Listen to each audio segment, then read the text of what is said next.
Hi friends, ಎಲ್ಲರೂ ಹೇಗಿದ್ದೀರಾ? ಎಲ್ಲರೂ ಚೆನ್ನಾಗಿದ್ದೀರಾ ಅಂತ ಭಾವಿಸ್ತೀನಿ. Welcome to TG Skyland.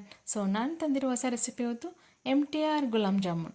So ಒಂದು ಪರ್ಫೆಕ್ಟಾಗಿ MTR ಒಂದು ಗುಲಾಬ್ ಜಾಮೂನ್ ಹೇಗೆ ಮಾಡೋದಂತ ಹೇಳ್ಕೊಡ್ತಾ ಇದ್ದೀನಿ. ಸೊ ತುಂಬ ಜನ ಕೇಳ್ತಾ ಇದ್ರಿ ಜಾಮೂನನ್ನು ಯಾವ ಥರ ಪರ್ಫೆಕ್ಟಾಗಿ ಮಾಡೋದನ್ನು ಹೇಳ್ಕೊಡಿ ಅಂತ. ಸೊ ನೋಡ್ಕೊಂಬರೋಣ ಹೇಗೆ ಮಾಡೋದಂತ. ತಡ ಮಾಡೋದು ಬೇಡ. ಸೊ ನೋಡ್ಕೊಂಬರೋಣ. ನೋಡಿ, ನಾನು ಇಲ್ಲಿ ತೊಗೊಂಡಿರೋ ಬ್ರ್ಯಾಂಡು MTR.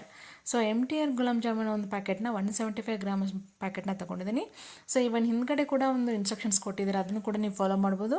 ಸೊ ಅದು ಮಾಡೋದು ಹೇಗೆ ಅಂತ ಗೊತ್ತಾಗಲಿಲ್ಲ ಅಂದರೆ ನಾನು ಮಾಡಿರೋ ವಿಡಿಯೋನ ಕಂಪ್ಲೀಟಾಗಿ ಸ್ಕಿಪ್ ಮಾಡದೆ ನೋಡಿ, ನಿಮ್ಗೆ ಈಸಿಯಾಗಿರುವಂಥ ಒಂದು ಟಿಪ್ಸ್ ಸಮೇತ ನಾನು ಒಂದು ಜಾಮೂನನ್ನು ಪರ್ಫೆಕ್ಟಾಗಿ ಹೇಗೆ ಮಾಡೋದಂತ ಹೇಳ್ಕೊಟ್ಟಿದ್ದೀನಿ. ಸೊ ಹಾಗೆ ಯಾರಾದರೂ ಹೊಸ ಫ್ರೆಂಡ್ ಚಾನಲ್ ನೋಡ್ತಾ ಇದ್ದರೆ ಮತ್ತೆ ಸಬ್ಸ್ಕ್ರೈಬ್ ಮಾಡಿ. ಸೊ ನೋಡಿ, ಇಲ್ಲಿ ನಾನು ಆ ಪೌಡ್ರನ್ನ ಲಮ್ಸ್ ಎಲ್ಲ ಕ್ಲಿಯರ್ ಮಾಡಿಕೊಂಡು ಒಂದು ಲೋಟ ಕಾದಾರಿದ ಹಾಲನ್ನು ತೊಗೊಂಡಿದ್ದೀನಿ.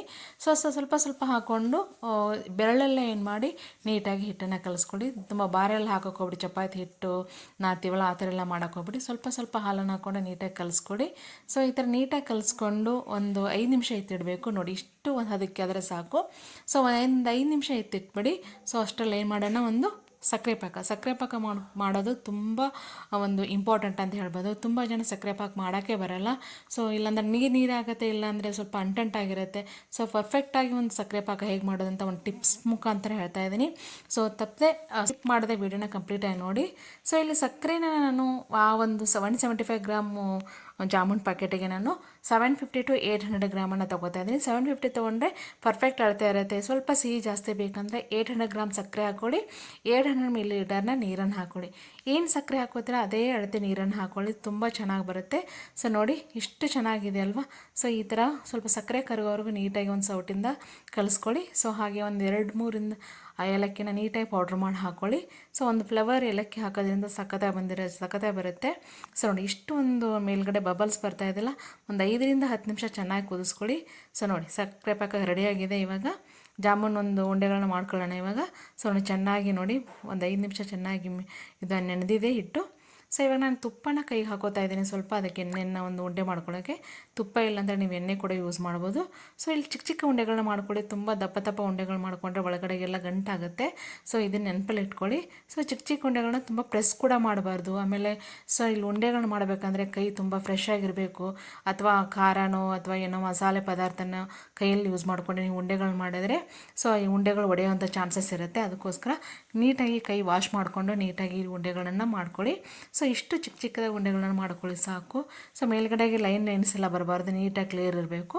ಆ ಥರ ಉಂಡೆಗಳನ್ನು ನೀಟಾಗಿ ಸೊ ಇಷ್ಟು ಜಸ್ಟ್ ರೋಲ್ ಮಾಡಿ ಅಷ್ಟೇ. ತುಂಬ ಒಂದು ಕೈಯಲ್ಲೇ ಪ್ರೆಸ್ ಮಾಡಿಬಿಟ್ಟೆಲ್ಲ ಉಂಡೆಗಳನ್ನ ಮಾಡಬೇಡಿ. ನೋಡಿ, ಇಷ್ಟು ಕ್ಲಿಯರಾಗಿ ಬರಬೇಕು. ಸೊ ಒಂದು 35 ಉಂಡೆಗಳನ್ನ ಚಿಕ್ಕ ಚಿಕ್ಕದಾಗಿ ಮಾಡ್ಕೊಂಡಿದ್ದೀನಿ.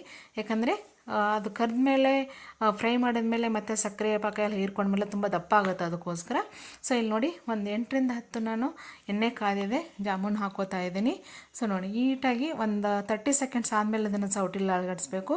ಅದ್ರವರೆಗೂ ಇದು ಮಾಡಬಾರಿಲ್ಲ ಅಂದರೆ ಅದು ಶೇಪ್ ಎಲ್ಲ ಹೊರಟೋಗ್ಬಿಡುತ್ತೆ. ಅದಕ್ಕೋಸ್ಕರ ಸೊ ಸಾಕು, ಇಷ್ಟು ಒಂದು ಬ್ರೌನ್ ಕಲರ್ ಬಂದರೆ ಸಾಕು. ಸೊ ನೀಟಾಗಿ ಫ್ರೈ ಮಾಡ್ಕೊಳ್ಳಿ. ಮೀಡಿಯಮ್ ಉರಿಯಲ್ಲಿ ಮಾಡ್ಕೊಳ್ಳಿ. ತುಂಬ ಹೈ ಫ್ಲೇಮಲ್ಲಿ ಮಾಡಿಕೊಂಡ್ರೆ ಒಳಗಡೆಗೆಲ್ಲ ಚೆನ್ನಾಗಿ ಫ್ರೈ ಆಗಿರಲ್ಲ. ಅದಕ್ಕೋಸ್ಕರ ಮೀಡಿಯಮ್ ಫ್ಲೇಮಲ್ಲೇ ಮಾಡ್ಕೊಳ್ಳಿ. ಸೊ ನೋಡಿ, ಸಕ್ಕರೆ ಪಾಕ ಇವಾಗ ಇಲ್ಲಿ ಆರಿದೆ, ಸ್ವಲ್ಪ ಉಗುರು ಬಿಸಿ ಇದೆ. ಸೊ ನಾನು ಇವಾಗ ಜಾಮೂನ್ ಇದರಲ್ಲಿ ಹಾಕ್ತಾ ಇದ್ದೀನಿ. ಸೊ ಒಂದು ಓವರ್ ನೈಟ್ ಬಿಟ್ಟರೆ ಇನ್ನೂ ಚೆನ್ನಾಗಿ ಅಬ್ಸರ್ವ್ ಆಗಿರುತ್ತೆ ಸಕ್ಕರೆ ಪಾಕ ಎಲ್ಲ.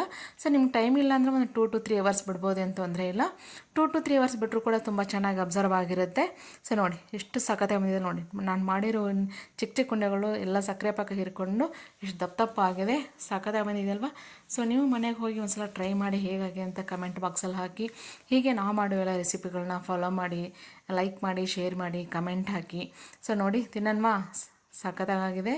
ಸೊ ನಾನು ಮಾತ್ರ ಲೈಟ್ ಮಾಡಲ್ಲ, ನೀವು ಲೈಟ್ ಮಾಡಬೇಡಿ. ಮನೆಗೆ ಹೋಗಿ ಮಾಡಿಕೊಂಡು ಚೆನ್ನಾಗಿ ಒಂದು ಸಲ ಟ್ರೈ ಮಾಡಿ ಹೇಗಾಗಿದೆ ಅಂತ. ಸೊ ನೋಡಿ, ಎಷ್ಟು ಸಖತ್ತಾಗಿ ಒಳಗಡೆ ಯಾವುದೇ ಇದ್ದ ನೋಡಿ, ಗಂಟಾಗಿಲ್ಲ. ಸಕ್ಕರೆ ಪಾಕ ಕೂಡ ಸಖತ್ತಾಗಿ ಬಂದಿದೆ, ಸೂಪರ್ ಆಗಿದೆ. ಒಂದು ಸಲ ಚೆಕ್ ಮಾಡಿ ನೋಡೋಣ ಹೇಗಾಗಿದೆ ಅಂತ. ಸೊ ಹೀಗೆ ಮಕ್ಕಳಿಗೆ ಮಾಡಿಕೊಡಿ. ಮನೇಲಿ ಏನಾದರೂ ಫಂಕ್ಷನ್ ಇದ್ದಾಗ ನೀವು ಮಾಡ್ಕೋಬೋದು.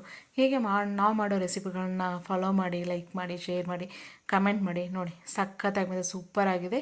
ನಾವು ಮಾಡೋ ಹೊಸ ರೆಸಿಪಿಗಳು ನೀವು ನೋಡಬೇಕಂದ್ರೆ ಬೆಲ್ ಐಕಾನ್ ಕ್ಲಿಕ್ ಮಾಡಿ. Thank you for watching.